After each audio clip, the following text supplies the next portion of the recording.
Welcome to the podcast, Buy the House, Build the Home. Shelby, what are we doing today? What are we talking about today? We are talking to Dan. Dan the man. We just found out that no one has ever said that to you before, right? Not once. Not First once. time I Yep. ever heard it just now. I'm glad we can be so original here on this podcast. We are talking about real estate photography. My understanding is you do residential, commercial, and other things. Yeah. Yeah, elaborate. How long have you been in the business? Sure. So I've been a professional for about 5 years now. Okay. So my full name is Dan Amato. My business is 3D Image Solutions. My wife and I moved to this area right before the pandemic, 2020 in February. You moved to the right place. We honestly. did. Really. Because everybody else moved here after. So. Yeah. That's so true. And it's such a blessing because since the pandemic restrictions lifted, I could really get going. And get my business back running from moving from Florida. Since then, I've done about 1,200 addresses, ranging from shacks to decamillion mansions to other, including private jets, animal testing facilities, dog washes. I mean, it really... Dog washes? Dog washes. Washes. Yep. So think of a luxury apartment complex. They have a tiny little room for your dog wash. That was the smallest square footage I've ever done is about 40 square feet. Were the dogs in there? No, they had just built it. So. I was kind of hoping you got like a little doggy. Well, I do have a pictures funny of story dog about a after realtor being and their groomed. dog, but we can save that for later. Oh, yeah, but we will probably come back to that for sure. Absolutely. Well, that's awesome. That's awesome. What got you interested in photography in the first place? Yeah, so just starting out as a hobby. I think a lot of photographers start out that way and then started doing it on the side, making some decent money at it because I was delivering what people wanted. A few years ago now, I made a different route, a bit of a business decision to steer away from traditional photography and focus more specifically on providing three-dimensional virtual tours, and then supplementarily drone photography. So that's really the focus of my business right now, and that's been the past 3 or 4 years or so. And I got into that by seeing an advertisement for the camera. I remember I was playing chess on a free chess app on my phone, and I saw this ad. And I went to immediately click away from it, but the camera looked so odd and unique and interesting that I had to click on it. It's a big boxy looking thing at the time, and so I spent hours researching it, and I decided to add it to my services, and it was doing so well that I was doing more and more of it, and then I just went ahead and focused on that. So that's really the cool. little bit of the backstory of that. Yeah, moral of the story, those ads do work. Sometimes, They yeah, work. They work. yeah, There's they a targeted reason the right why. person. That's right. Oh my gosh, Well, I I love will that. say, just as a realtor, photography is one of the most important things. It makes or breaks a deal. I was actually just sharing a story where an agent, like, it's a $600,000+ listing, and she took photos on her iPhone. And not well.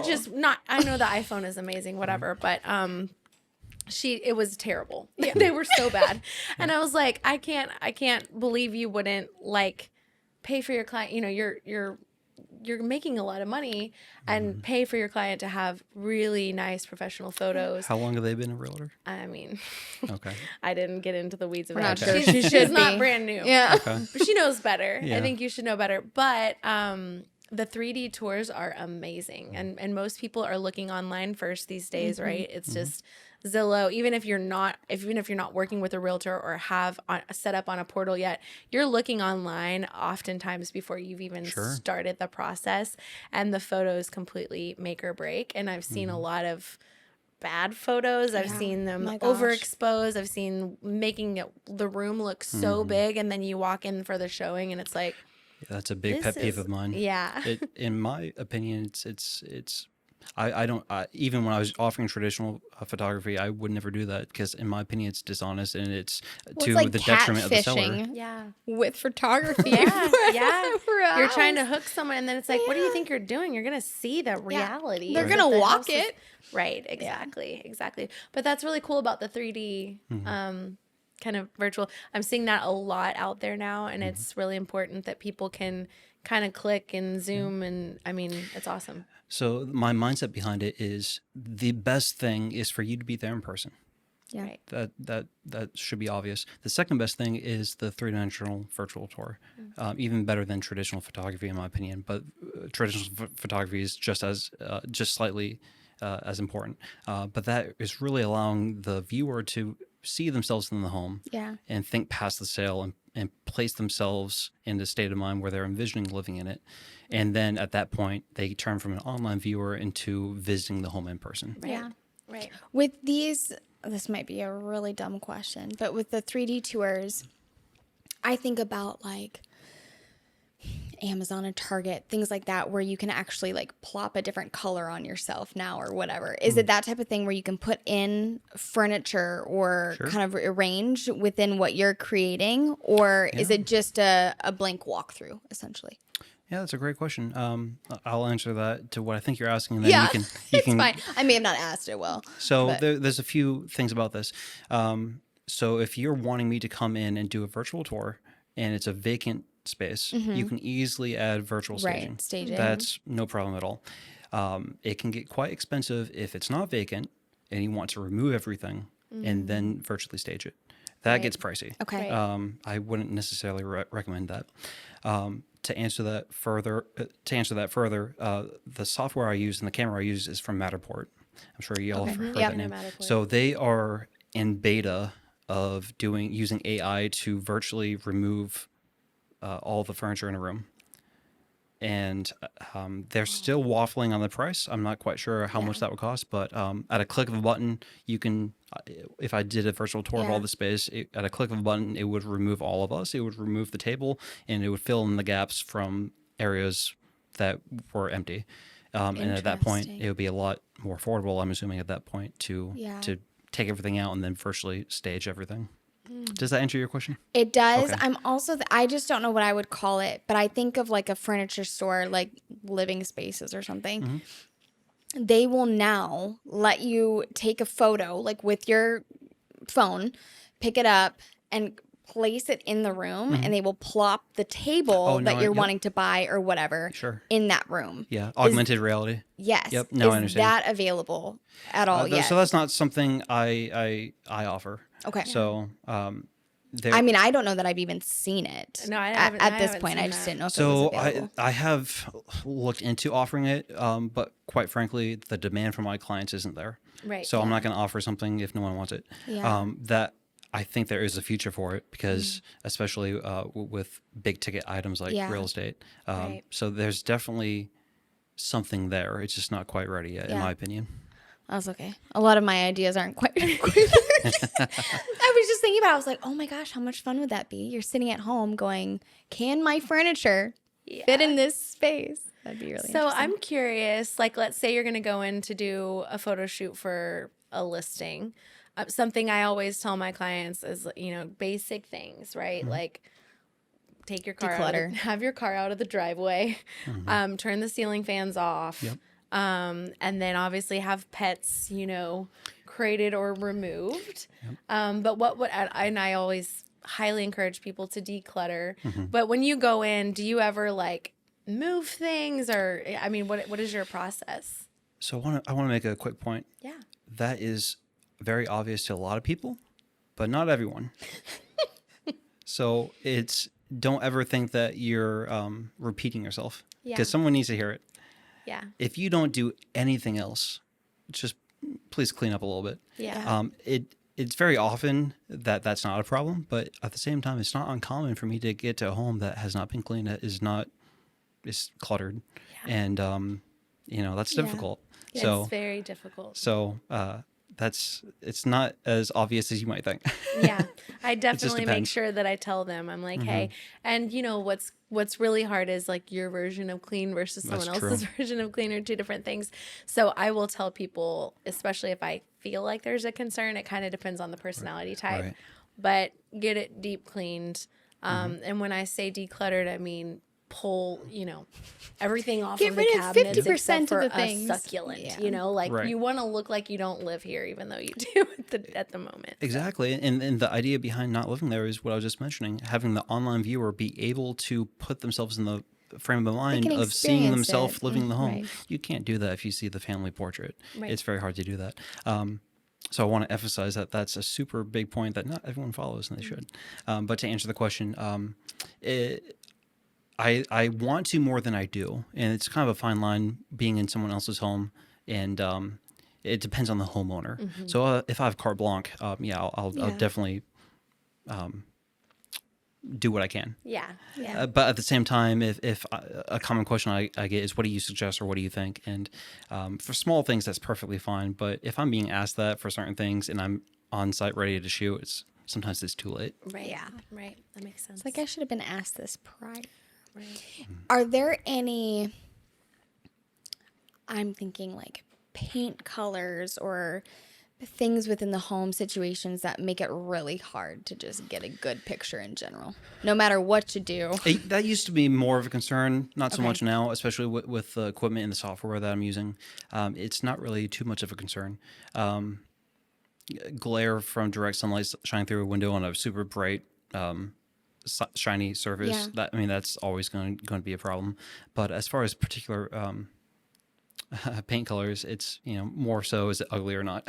Yeah. Not so much of difficult to photograph. What do you see translating? Like when you're, and I know kind of eye beholder, right? Everybody Sure. has a little bit different, but if you go in and you automatically walk into a home and you're like, this is not going to look Translate great. well, yeah. Yes. No matter what, no matter what I do, how I edit it, just because the color on the wall, maybe the flooring, things like that. Like, what are those things that you're seeing? Number one would be lack of natural lighting. Okay. That's a big one.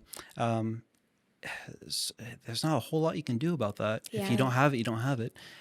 What you can do is add some artificial light, and that could be a chance to add some new fixtures as well. Yeah. That can definitely help. The second biggest problem is if it's just simply out of date. Yeah. It's hard to get can only do past so the much. cabinets from the 80s. Yeah. Like the shag orange carpet from the 70s. The wallpaper with apples on it. Yeah, the fox hunting scenes. Yeah.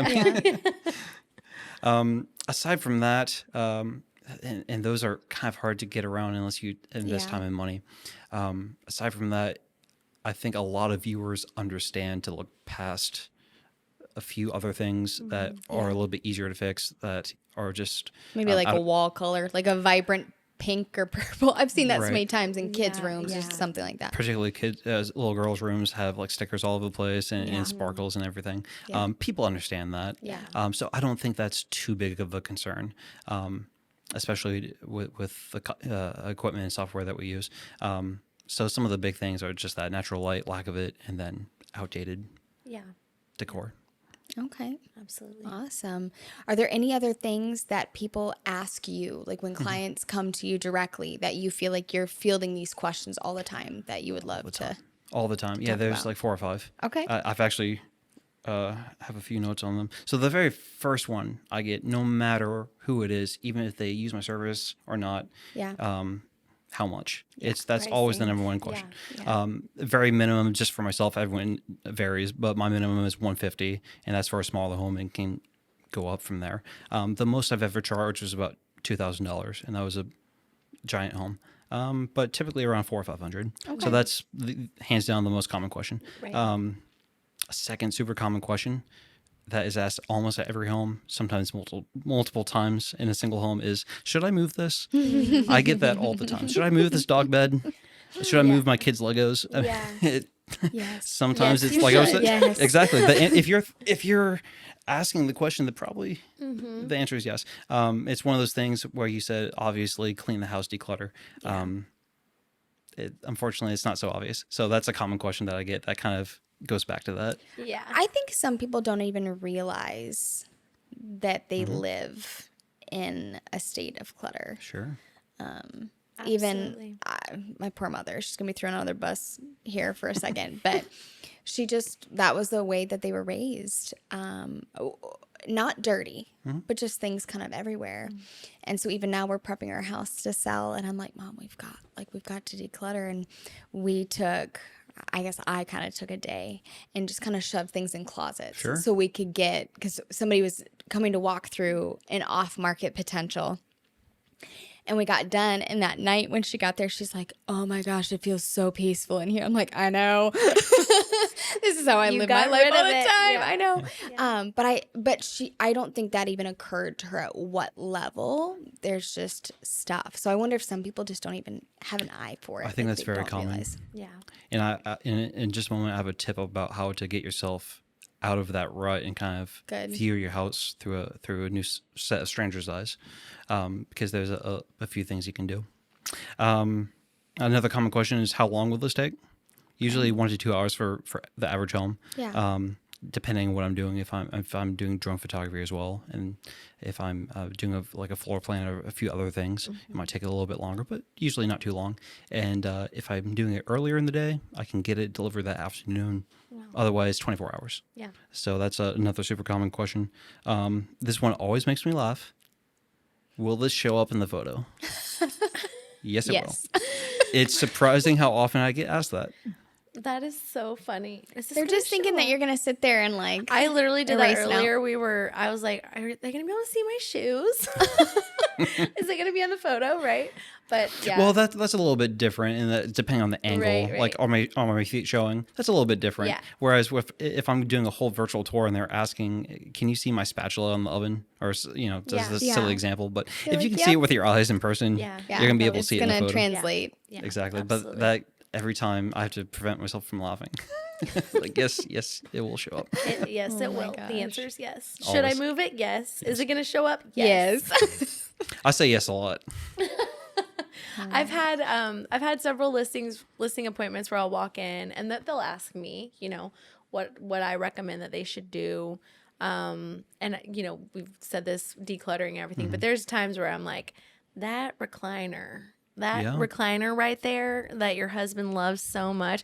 And every wife rejoices. And the wives are always like, oh my gosh, yes. I tell him all the time it's hideous. On the curb. But sometimes it really can make or break. Or for instance, if a space is pretty small and they have it set up as an office and a playroom and there's a lot going on, sometimes that's not a bad thing because it can translate that you can utilize this space in more than one way. But sometimes I'm like, maybe take the Legos to the garage, just so that this can just look like an office and it doesn't feel, chaotic. Because I think it all kind of translates on the photos. So it really does. Yeah. Not everyone has kids. Yeah, That's absolutely. And sometimes people are like, even there was one girl that had it set up as like this amazing yoga studio, which was great. But not everybody. If you do yoga. Right, not everybody's going to do that. So then she's like, should I throw a desk in here? And later on I was like, yeah, let's go ahead and make it like an office. I think that's going to be a bit more, so. Especially now that so many people are working from home. Right. That's a lot more people huge. now than it was. Even if you have a big closet, you can put a desk in there and make it look like an office. It's like, that's really helpful for people because they're like, yeah, I need a little bit of space because I'm going to be, working from home. So Definitely. Yeah. So Dan, I want to know what your top tips are for getting your house ready for photography. Great question. So let me go through everything that I would do if I were selling my home. Awesome. So we've gone over this before. I don't want to beat a dead horse, but clean. If you don't do anything else, at least clean. Yeah. Again, it's common for me to go into a home and it's not clean. That makes it really hard. So clean, declutter. This might not technically be accurate, but I think of decluttering as more personal items. Yeah. So bathroom items, hide them under the sink. Family portraits, we've covered this. That's what I consider to be decluttering. I mentioned this, I'm going to circle back to it. You had mentioned before about being in that state of mind where you've lived in a house for so long, you're just used to it. It's kind of like the analogy of a frog in a boiling pot of water. If you bring up slowly, you're just used to it. To get yourself out of that, you can do a simple little photo shoot yourself. Get your cell phone, go to each corner of the room, go to each corner of the yard, take a few shots, wide angle, horizontal, and then sit down, look through the photos with the mindset of pretending to be a stranger, and then just simply observe the photos. And think, what can I take away? There's a famous quote, perfection isn't achieved when there's nothing left to add, but when there's nothing left to take away. Mm-hmm. So these first few tips will be thinking about what can I take away from the space? Yeah. I do it in that order instead of the order of the quote because taking away, I think, is the minimum effective action a homeowner can take to make the biggest difference. Yeah. So sit down, look at those photos, think about what can I take away? look at it through the eyes of a stranger, maybe you'll see that the traffic pattern through the carpet is really worn. Simply cleaning it won't bring back the tufts of carpet. Maybe you should go get a runner from Target. Right. Observe the windows. Are they smudgy? That goes for other shiny surfaces. The fridge probably have a ton of fingerprints on them. That's something that you wouldn't immediately think about, might come to light when you're looking at the photos. So that's something that you can easily do. And it's also a fun little project, looking at something differently than how you normally view it. Yeah. I bet if you're brave too, you could probably have like a friend or Yeah. somebody Would you? walk through, or the real estate agent. But that would take a brave soul. Second You know, set would you of come eyes, yeah. critique my house? Sure, and that's a good point. If you have the budget for it, have a professional designer come out. I know that Yeah. y'all had a designer on recently. They're perfect for this if you have the means to do that and Yeah. the time and everything aligns. So another thing you can think about is going into the next section of what to add. What we've taken away a lot. What to take away and what to add. Yeah. Now we're thinking about what to add. So this section is really for those who are like overachieving, going above and beyond. They're already naturally clean. They just really want to make their house look as good as possible. So Those are my favorite sellers. exactly. So if you're listening or watching now, you're either a regular listener or you're purposely searching for tips and tricks and ideas Yeah. to improve this. So this is for you. So I've mentioned it before. Lighting is so important. As much natural light as possible. Neatly, uniformly. If you have curtains, draw them back as high as possible, just so it draws the eye up. If you don't have a whole lot of natural light, I mentioned it before, get some artificial light. Maybe a lamp in the corner, maybe a new light fixture, depending on budget. But just a lamp in the corner can do a lot. And also, the photographer can help on site. That's normally a walkthrough is done, and they'll help you with that if you need help. Furniture. Again, you had mentioned it earlier. Get rid of the ugly thing. Yeah, right? the ugly The recliner. recliner. Just put it in the garage and then bring it right back out. Lazy boy that's been through a lot. Right. Lazy So boy. this actually leads me to a question for you two as realtors.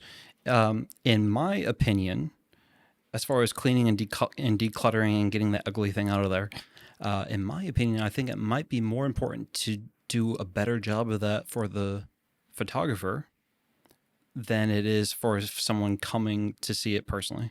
Yes, I will say that to them. It doesn't have to stay that way, but for the photos.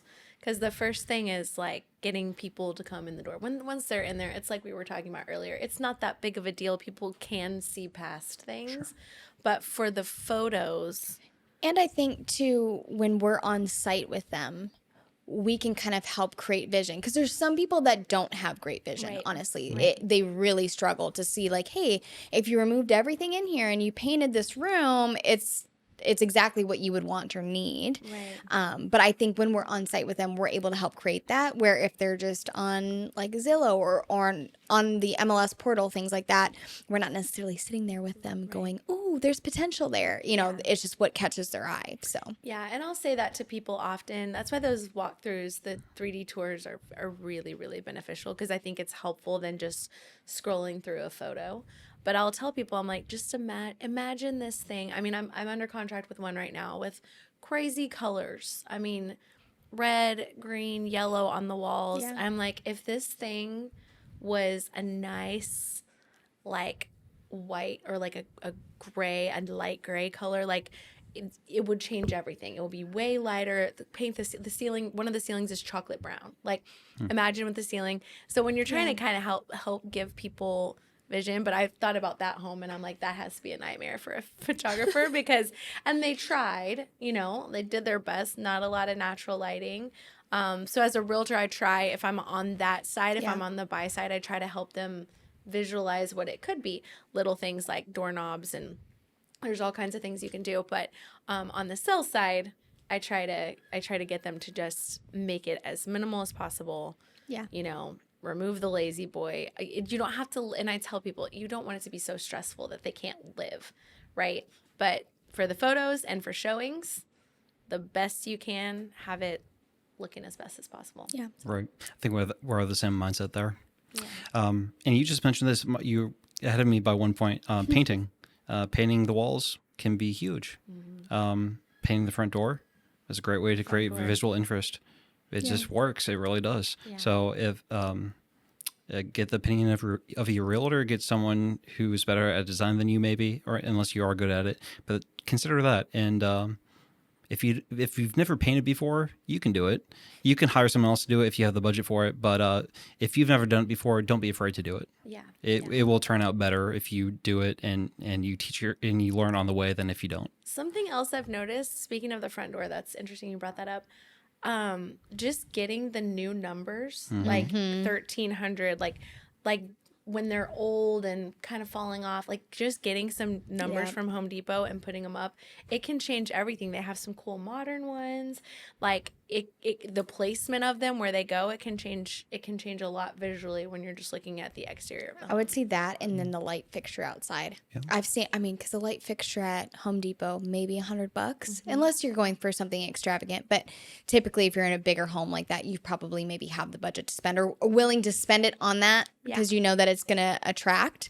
But you can go buy a new fixture, and it makes all the difference for that outside curb appeal and for pictures, I'm sure. And that's just simply put, good bang for your buck. Yeah. It's not expensive, and it makes a difference. Yeah. Yeah. And not everyone has the same budget, but these are all pretty reasonable things that most anyone can do. Yeah. Again, with the idea of things to add, you might, if you did that little photo shoot and you're looking at everything, you can do a second look through and think about what to add. Think about props a little bit. Again, nothing expensive. We'll just look at the space here. We have some beautiful, some books. We have some plants. We have a plant in the corner. We have some beautiful pots, some bottles, and whatever that thing is. I still don't know what it is. Film of some kind. Codoscope. So unless you're paying attention to these things, you wouldn't necessarily immediately see it. However, it's subconsciously making the room a place you want to be in. Yeah. If you take a picture of it, you want to look at it. Yeah. And you obviously put a little bit of thought into it. I'm sure it didn't take you a whole lot of time, but definitely enough to make a difference. Yeah. So a few props that you can think of, decorative accents, lanterns, candles, fresh flowers, depending on the season, rugs, a little throw blanket on the couch, for the yard, a colorful pot with flowers. If you are not an artistic person, you can get a designer to do this for you, or if you don't have the budget, go to Google Maps, type in luxury apartment, go to their website, and look what they do. Yeah. They have professional designers. Get some ideas from there, or Pinterest. Pinterest, yes. Pinterest is great. So get some ideas, get some motivation from some of these places, and it could be as simple as a little potted plant. That does a lot. Yeah, absolutely. That goes for outdoors as well. If you have a living area, put out some lanterns, a few pillows, etc. If your home has a decent view or a pretty surrounding, at that point, I would consider drone photography. Yeah. If you don't have those things, probably don't bother. Do you have any thoughts on that? What do you think about? No, I love drone photography, especially depending on what I think the right neighborhood, the right if you location, have a nice pool, you're wanting to showcase like the lot size that you have, or even like what's like kind of in the surrounding areas. Like if you're buying in a specific area, I see it a lot for lots of land, obviously, because you're just taking a photo of that. But I've seen that be really beneficial for sellers to do that drone photography, because it helps people kind of go, oh, look at that backyard, instead of just that angle. We just did that for one of my listings because it was displaying a community pool, a community park, that it was gated, it was by a lake, things like that, which you would hope somebody would kind of know coming into it, but not necessarily just online. So that was helpful. You want to make that as obvious as possible. So I'm thinking of another quote, do what no one else will now so you can do what no one else can later. So go above and beyond a little bit. Have that drone photography of those amenities. Maybe it's not obvious to the person viewing online that you have what that is. The more good photos you have of interesting subjects, the more time that online viewer is looking at what you have to show them, the more likely they're going to think about living there, the more likely they're going to give the realtor a call and schedule a showing. I'll come back to that about doing more to do what other people can't in just a moment. going back to the drone photography thing, there is a word of caution here. There is precedent of homeowners in real estate and realtors being sued for knowingly hiring a drone pilot that did not have their license. So it's highly unlikely that would happen to you, but there is precedent for it. So just make sure that they're licensed and insured. Wow. Yeah, that makes sense. It can be up to $12,000 fine. Oh my. Not cheap. Wow. It's not. That's crazy. So it's worth doing. Just make sure that it's by a professional. Yeah, that Yeah. it's, straight up. Another point, if your home looks good during dusk, twilight hours, Yeah. go ahead and get that done. It's more expensive, but if it looks good during that time, go ahead and do it. If they have all the lighting, the pool lights up, you like to have photos of that. People don't know that. And oftentimes during the showing, they're not showing at that time of day. And so it's really beneficial. You can be like, look how beautiful this backyard is. It creates an experience, I think. Yeah. Like they're like, oh, a pool party. We could be out there. Right. And Exactly. I always like to add photo descriptions like to the photos where I'm like, you want to point out what they can't see too, like huge pantry space, because you're not necessarily going to have a photo of the pantry, but I like to always make sure that as I'm doing the property description, which we only have so many characters, but then in the photos we can go ahead and add descriptions on each photo, so anything that maybe wasn't caught or that you just want to make sure you're bringing their eye to it, like look at the beautiful crown molding or look at the high vaulted ceilings. You might not always translate, so I like to make sure to add that in along with the photos so that it really gives a visual for the client. So Man, you're stealing my points here. You and I think very similarly. So I was just one perhaps caveat I was going to say is this is kind of the bonus section is about being uncommon. If you can, maybe you should take a picture of that pantry. That's no one does that. Yeah. And well, firstly, you have to have a pantry that's worth photographing, right? Yeah. But it's very easy for people to, when they clean, just stuff everything in the pantry, stuff everything in the garage. And I get it. That's allows some people to clean when otherwise they wouldn't. Right. So that's first priority. Right. But if you can, think about showing the closet. Yeah. Think about showing the pantry. Think about the garage. That, again, you want people to envision themselves living, this place has storage. I didn't see any pictures of that other house with a pantry and with a garage. So that's just another way of being uncommon, doing what no one else will do now, so you can sell your home before the other person down the street. So that's I realize that's hard, but something to consider. Yeah, I have one that we're gonna list soon, and I opened up her pantry. She's so organized, and I was like, we might need to take a picture of your pantry because it was like inspiring for me to open that, and there was a lot of space, so it's showcasing the space, but it's also just like pretty fascinating to look at the way she has everything in bins and everything's labeled, and I'm like, maybe we should there was a house here in Bedford that went up I think like a week or two ago, and they did that smaller house. I think it was going for like $379 is how they listed it, so it wasn't huge, but the owners had taken the time to really cultivate each room over the course of living there, and each closet was like custom built out, even though it was small, right? Again, I want to emphasize that it was just a normal everyday, I think it was like a 1,500 square foot home. But I remember looking at the photos because I'm starting to look for my mom. We're downsizing her. And I was like, oh my God, I'm in love with this house. And it was all because of the closets and all the little unique things that you wouldn't see in most photography for real estate. So just to wrap that up in a nice little bow. I've seen that even as an individual being endeared to a house because of a detail that isn't typically there. So.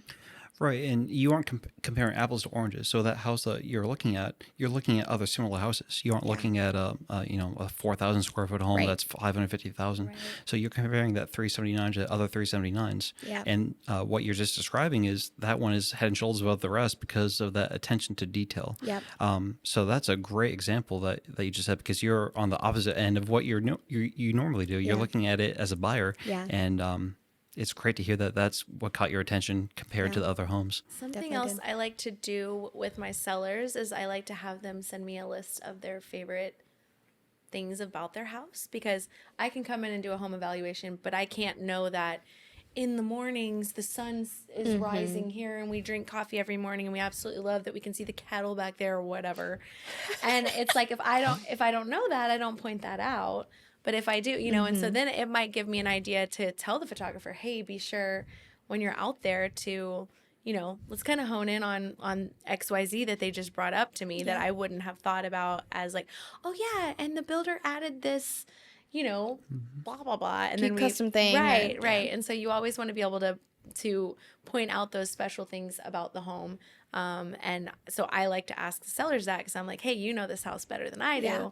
I don't live here, so what are your favorite things? And I always try to add all of those into the property description because when someone's reading, and some people do and some people don't, but when someone's reading through, it can help kind of give them a visual to go along with the photos. So That's a great point. Something else that you could consider for being uncommon, and it's becoming more common for a reason, but consider getting a floor plan. Yeah. People love looking at floor plans. They like to look at it and say, oh, I can put this there. Right. I can put this there. And again, it goes back to getting the viewer to think past the sale, envision themselves in the home. Yeah, a lot of buyers ask me for those. Can we get a floor plan of the property? So if there's already one attached to the listing, that's fantastic because it helps them go, okay, but my huge sectional couch that we just bought and spent all this money on, I don't want to have to sell it. Is it going to fit? People will walk in and be like, our bed's not going to fit in there. Which I'm always like, you can get another bed. You don't have to not buy the house because of that. But I understand. So a floor plan is very, very, very beneficial. So that's a good point. Additionally, think about a 3D virtual tour. Yeah. If you get that, you can easily bundle a floor plan in with that. Right. So you're kind of getting a better 2 in deal. 1. But again, you want people to spend as much time looking at those photographs and virtual tours as possible. Yeah. I say it a lot. I'm going to say it again. You want them to immerse themselves in your home, think past the sale to actually get there in person with the realtor. And that's what this is all about, selling the home. Yeah. So if they spend as much time as possible looking at everything that I provide for the client, that just increases their chance of getting in and potentially buying the home. Absolutely. Yeah, for sure. Okay, well, to wrap up, we always ask for Hunger Games. I thought that was Star Wars. I don't know. No. It's Okay. Hunger Games. I was We knew kidding. that. Okay. I did that one time. I think I said something. I was like, I think that's the graduation song, and they were like, no, that's like Star Wars. I think it was something so wrong, and I was like, oops. But I was not kidding. I feel like that's kind of the story of your life. I know it's a problem. It's a really problem. But It's anyway, endearing. As we endearing, wrap up, we have to Horror story. horror story. We need the horror story. What is one of your horror stories in this profession? I'll give 2 because the first one is truly a horror story, and I don't want to end on a depressing note. The second one will be humorous. Okay. I'm like bracing yeah. myself. I can't breathe as well. I can't talk about it too long, or I'll get upset. Okay. So the client was the realtor. The realtor hired me. The realtor was remote and had not been to this house. Okay. So I get there at the house on the front, very nice. HOA, the lawn is nice. I am greeted by the resident once I knock on the door, and it becomes quickly apparent to me that she has both physical and potentially mental disabilities. Okay. And she leads me into the house, and she at some point gave up and had defecated wherever she could. And it was not a small amount. Oh, no. And when she was mobile, she would track it with her feet. And it was the house, the traffic patterns were literally caked with human excrement. Oh my. What did you do? What did I you do? photographed that house. No, I didn't. No, Hi. what actually happened, I lasted inside for about 45 seconds. I exited to the front lawn and vomited. Oh my gosh. It was horrific. Oh my gosh. And then I called the realtor. I let them know what was happening. Did they have any clue? No. The realtor had no idea. No, Guaranteed. and they didn't quite understand this situation until I made it clear that this lady needs some help. Oh my gosh. So So it was a tenant? No, she was the owner. Okay. The positive end of the story is that she moved in with family who were able to give her the help that she needed. Okay, thank goodness. But That's a hard day for a photographer. Oh, That's a so hard day for anyone. I've dealt with excuse me, I've dealt with pets and their dirt and messes. Yeah. I've never dealt with human. Yeah, That's a different level. That's a different kind of a situation. Yeah. Have y'all dealt with anything remotely close to that? I've had a rough situation where literally a man was hiding behind the shower naked and jumped out, and I don't. But no. But feces everywhere. There were dog feces, but not. Nope. That's Yeah. Ooh. That's a different I level. did actually manage to take one picture. I'm not going to show y'all, but Please don't. it was just for me to show the realtor. On the podcast. To show. Well, yeah, you have to be like, I'm not making this up. This is not a joke. This is absolutely horrific. Okay, that is a horror story. Yeah, that was. I can't talk about that too much, or I'll start gagging. So, what's your funny one? Let's recover from that. Ooh, I was not expecting that. It was hardcore. Wow. I did have another client, a different real estate group, who are out of Austin, and they bill themselves of serving the triangle. So, Austin, San Antonio, Houston, Dallas, Fort Worth. Okay. The problem is they don't have any people in Dallas. Okay. So their idea was to get someone like me to go take a 3D virtual tour of the house prior to really doing anything, so that they could see it and work with the owners on what improvements needed to be done, to have me go back out there and do it again when it's show ready for marketing. So they also asked if, in addition to the virtual tour, if I could fill out a 1-page inspection sheet. I said, well, go ahead and send it over. I'll look at it. Some of the questions were super basic. Do the walls need paint? Do the carpets need replaced? And then some questions were, does the foundation need repaired? How's the HVAC system? Things of that nature. Do you understand I'm a my role? Yeah. So I got back to them. I said, well, I can tell you if the wall needs paint and if the carpet needs replaced, but I can't tell you anything about the foundation and some of these other questions. There's about 20 questions. And they said, not a problem. Just answer what you can, and that'll be great. Okay, I'll do that for you. So I get to the house, and it looks really rough. So I open the lockbox. I open the door. Without taking a step, I just look, and I immediately know I can answer yes to every single question on that list. I am not an inspector, but I can tell you right now that foundation is problematic. I could see the foundation. Oh. I could look through the hole in the floor and see the foundation. Was a hole in the floor. And see a crack in the foundation. The walls were more hole than wall. There was literally a big hole in the roof that I could have crawled through if I had a ladder. I could see the trees blowing in the wind.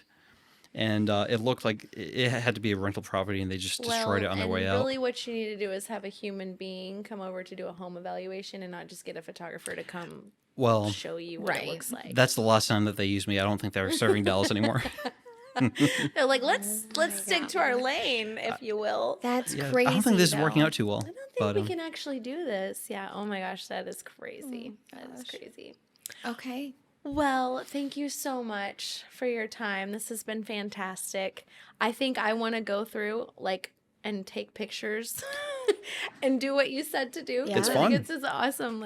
Just even from a decor standpoint, what should I do here? But smart. Thank you for all of your expertise. We've so enjoyed having you on the show. So. Thank you so much. And how do people reach you if they want to use your services? Sure. Are you on Instagram? I'm not. Okay. I do send out smoke signals every second Saturday. So if they want, they can see that from as far away as Oklahoma. Otherwise, they can call or text me at 850-776-3739. There it is. And that might be a little easier. A little easier. And if they want to see some of my gallery, they can go to my website, 3dimagesolutions.com. Okay, 3dimagesolutions.com. And as always, we'll have that in the podcast description. Dan the man. Dan the man. Thank you so much. Thank you. Bye. Bye.